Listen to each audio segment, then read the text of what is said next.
class. Today we will discuss exercise 5.1 question number 2 of class 10. Question second है बेटा, write the first 4 terms of the AP when the first term A and common difference B are given as follows. जैसे कि first part है A की value given बेटा 10 और D की value भी क्या है 10 और फर्स्ट 4 टर्म्स हमने राइट कर लिए.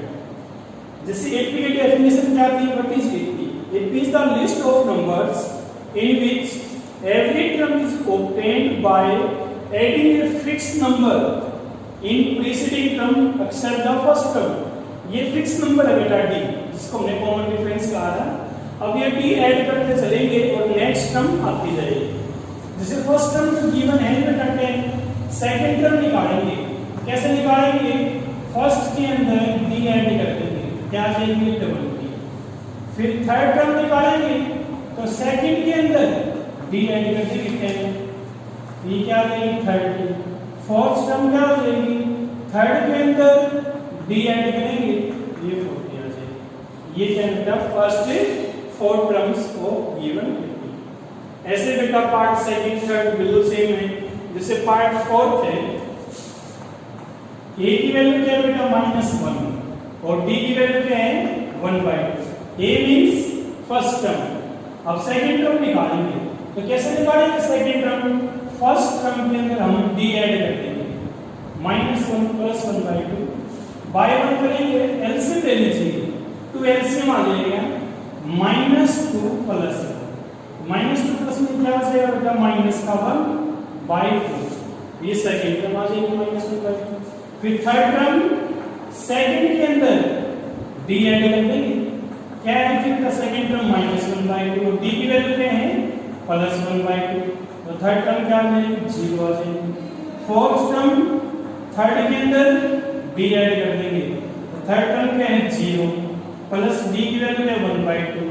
0 + 1/2 क्या आया 1/2.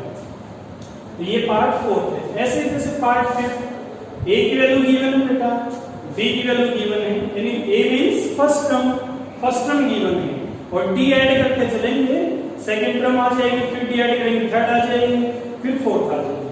तो ये है बेटा सेकंड क्वेश्चन. अब देखिए क्वेश्चन नंबर 3.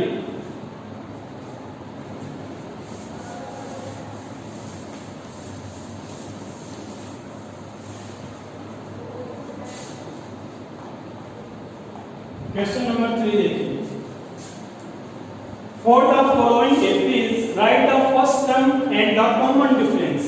AP given बेटा, जैसे पार्ट फर्स्ट है ये 3 1 -1 -3 डैश डैश डैश. इस AP के अंदर फर्स्ट टर्म क्या है? फर्स्ट टर्म स्टार्टिंग वाली जो टर्म होगी ये फर्स्ट टर्म होगी. तो फर्स्ट टर्म मींस A की वैल्यू क्या आ जाएगी बेटा 3. फिर हमने D निकालना है कॉमन डिफरेंस और D का फॉर्मूला क्या होता है A2 - A1. Second term minus first term या third minus second, fourth minus third. ये जो डिफरेंस है ये डिफरेंस सेम होगा में और इस डिफरेंस को क्या कहते हैं common difference. Means A2 - A1. तो A2 क्या होगा सेकंड टर्म और वैल्यू क्या होगी सेकंड टर्म की 1 माइनस में A1 first term that is 3 1 - 3 -2. ये फर्स्ट टर्म है और ये है कॉमन डिफरेंस. ऐसे जैसे पार्ट थर्ड है 1/3 5/3 +9/3 30/3 एंड सो ऑन. तो यहाँ फर्स्ट टर्म क्या होगी बेटा 1/3. ये फर्स्ट टर्म हो जाएगी. D निकालेंगे, क्या फॉर्मूला होता है D का A2 - A1. Second term minus first term, क्या बेटा सेकंड टर्म 5/3 माइनस में फर्स्ट टर्म 1/3. ये क्या आ जाएगा 4/3. ये कॉमन डिफरेंस है. तो ये था क्वेश्चन नंबर 3. अब नेक्स्ट है क्वेश्चन नंबर 4.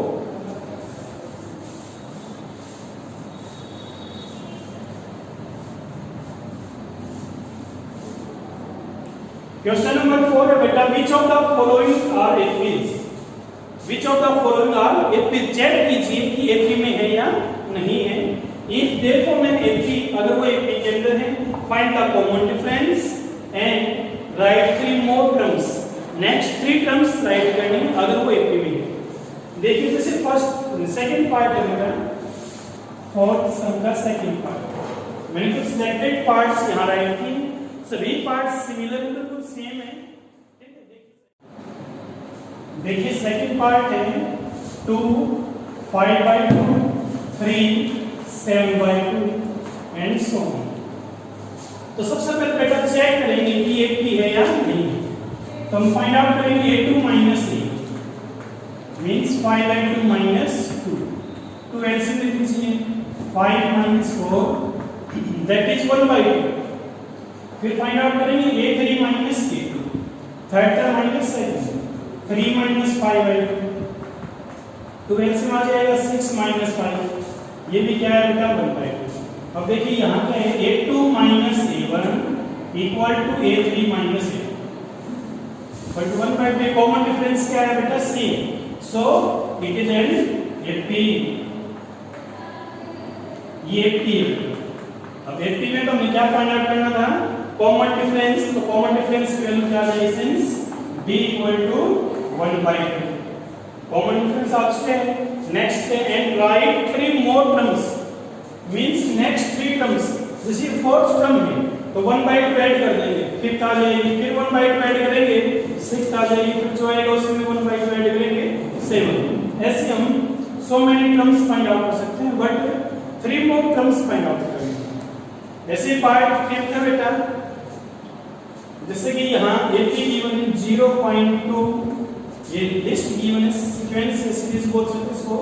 सीक्वेंस में ये 0.2 0.22 0.2 0.22 एंड सो ऑन.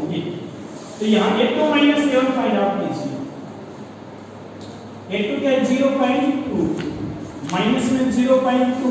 अब यहाँ पॉइंट के बाद 2 डिजिट है और यहाँ 1 डिजिट है तो एक 0 हम लगा देंगे. पॉइंट के बाद नंबर ऑफ डिजिट 2 यहाँ भी नंबर ऑफ डिजिट 2 हो जाएंगे. डेसिमल क्या होगा. अब माइनस कीजिए. ये क्या आ जाएगा 0.0. फिर निकालेंगे A3 minus A2. तो थर्ड टर्म क्या है बेटा 0.222 माइनस में सेकंड टर्म 0.22 एक 0 लगा देंगे क्योंकि यहाँ डेसिमल के बाद 3 डिजिट है. यहाँ भी 3 डिजिट हो जाएंगे. अब माइनस करेंगे तो ये क्या आ जाएगा 0.002. अब ये तो A2 minus A2 ये A3 minus A2 क्या ये बेटा इक्वल है not equal. A2 minus A1 not equal to A3 minus A2 so it is not an AP. अब ये AP नहीं है. अब जब AP नहीं है तो हम नेक्स्ट 3 टर्म्स फाइंड आउट नहीं करेंगे. जब AP होगी उस केस के अंदर जो हम नेक्स्ट 3 टर्म्स फाइंड आउट करेंगे. ऐसे ये पार्ट 9th पार्ट है बेटा. A2 minus A1 निकालना 3 minus 1 क्या आ जाएगा 2 या फिर A3 minus A2 क्या आएगा 6 not equal so not AP. 11th part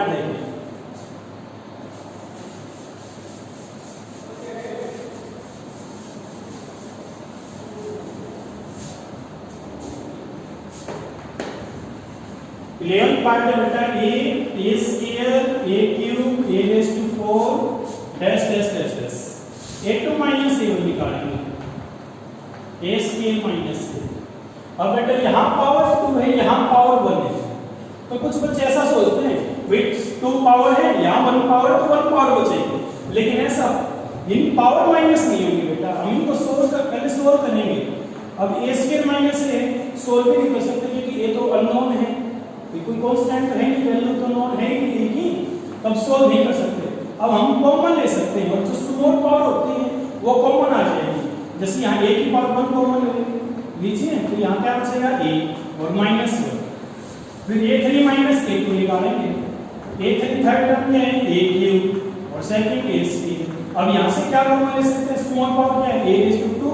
ये कॉमन लेंगे तो यहाँ क्या बचेगी 3 पावर और 2 पावर कॉमन लेंगे तो क्या बचेगा बेटा 1 पावर बचेगी और माइनस में 1 हो जाएगी. अब ये देखिए ये तो क्या था A2 minus A1 और ये क्या है A3 minus A2. क्या ये इक्वल है नहीं है ना equal. So it is not N AP. A2 minus A1 not equal to A3 minus A2 so it is अब एपी नहीं है तो बेटा हम नेक्स्ट टर्म्स फाइंड आउट नहीं करेंगे। वैसे ही 12th पार्ट है √2 √8 √18 √32 and so a2 minus a1 निकालिए √8 minus √2। अब कुछ बच्चे सोचेंगे √8 minus √2 तो √6 बचेगा, लेकिन √6 नहीं बचेगा। यहाँ रूट के अंदर तभी ऐड और तभी सब्ट्रैक्ट होंगे जब वो सेम होंगे। अब यहाँ √8 है, यहाँ √2 है, दोनों डिफरेंट है, अभी हम सब्ट्रैक्ट नहीं होंगे। हम √8 को लिख सकते हैं 2 √2। जैसे बेटा रूट हमने सोल्व किया था क्लास में भी, हम प्राइम फैक्टर कर लेंगे। इस रूट को सोल्व करना है तो 8 के प्राइम फैक्टर कर लीजिए। 2 4 जा 8, 2 2 जा 4, 2 1 जा 2। अब √8 है तो हम इसको ऐसा लिख सकते हैं अंडर द रूट 2 × 2। फिर पेयर्स बनाएंगे, जैसे 2 का पेयर्स बन गया। अब इस पेयर्स में से 2 क्या आ जाएगा, बाहर आ जाएगा। अब यहाँ 2 अकेला है, यहाँ तो पेयर बना नहीं, अब ये 2 अंदर ही रहेगा अकेला इसलिए, तो ये क्या आ जाएगा 2 √2। इसलिए हमने √8 को कर देंगे 2 √2 और ये √2 एज इट इज माइनस में 2। अब देखो ये भी √2 ये भी √2 सेम है, तो ये बात हमने ध्यान रखनी है। रूट के अंदर तभी ऐड और तभी सब्ट्रैक्ट होंगे जब वो सेम होंगे, और उनके कोफिशिएंट तो ऐड होंगे और कोफिशिएंट भी सब्ट्रैक्ट। जैसे यहाँ कोफिशिएंट क्या है 2 और यहाँ कोफिशिएंट 1 है, तो 2 - 1 क्या आएगा 1, 2 √2 - 2 √2 आ जाएगा। फिर a3 - a2 निकालेंगे, a3 - a2 निकालेंगे बेटा। a3 थर्ड टर्म √18 माइनस में सेकंड √8, तो √18 को क्या लिखेंगे, जैसे ऐसे प्राइम फैक्टर्स करने के बाद ये क्या आ जाएगा 3 √2 आ जाएगा, और √8 जैसा हमने याद किया था 2 √2। अब देखो सेम है ना, √2 कोफिशिएंट सब्ट्रैक्ट होंगे, 3 है यहाँ 2 है, तो क्या बचेगा प्लस का √2। अब ये इक्वल है a2 - a1 और a3 - a2 क्या है same equal, so it is an FP. और नेक्स्ट टर्म क्या आ जाएगा, √2 ऐड करते चले, ठीक है, ये नेक्स्ट टर्म आ जाएगा। नेक्स्ट पार्ट है बेटा ऐसे ही है √3 √6 √9 √12। तो a2 - a1 जब हम निकालेंगे √6 - √3 करेंगे तो √3 नहीं बचेगा क्योंकि सेम नहीं है। रूट के अंदर तभी सब्ट्रैक्ट और तभी ऐड होंगे जब वो सेम होंगे। अब यहाँ प्राइम फैक्टर से भी सेम नहीं बनेंगे। फिर ऐसे ही a3 - a2 निकालेंगे, अब ये भी सेम नहीं है, माइनस नहीं होंगे, तो इक्वल नहीं आएंगे, नॉट इक्वल आएंगे, सो it is not an FP. 14th part है, ये मैं आपको बताता हूँ। 14 देखिए,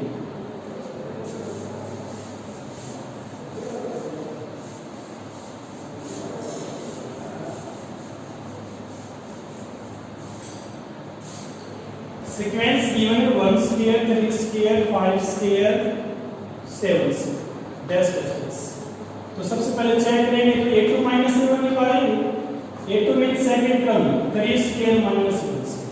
अब कुछ बच्चे सोचेंगे 3 का स्क्वायर है माइनस में 1 का स्क्वायर है तो क्या बचेगा 2 का स्क्वायर, तो 3 - 1 पावर सेम है, लेकिन ऐसे सोल्व नहीं होंगे। पहले हम इस पावर को सोल्व करेंगे, जैसे 3 स्क्वायर को सोल्व कीजिए 9 आ जाएगा, 1 का स्क्वायर 1 ही आ जाएगा, 9 - 1 क्या है बेटा 8, ठीक है। फिर a3 - a2 निकालिए, 5 स्क्वायर माइनस 3 स्क्वायर, तो 5 स्क्वायर काउंट टू 5, 3 स्क्वायर 9, क्या बचेगा 16। अब क्या 8 और 16 इक्वल है, not equal, 8 not equal to 16, so it is not an FP. तो ये था बेटा 4th क्वेश्चन। तो ये एक्सरसाइज कंप्लीट हो जाती है यहाँ पर। अगर आपको ये वीडियो पसंद आई तो इस वीडियो को लाइक और शेयर करना, और जो हमारा YouTube चैनल है SGS मिराकल्स को सब्सक्राइब करना। Thank you so very much.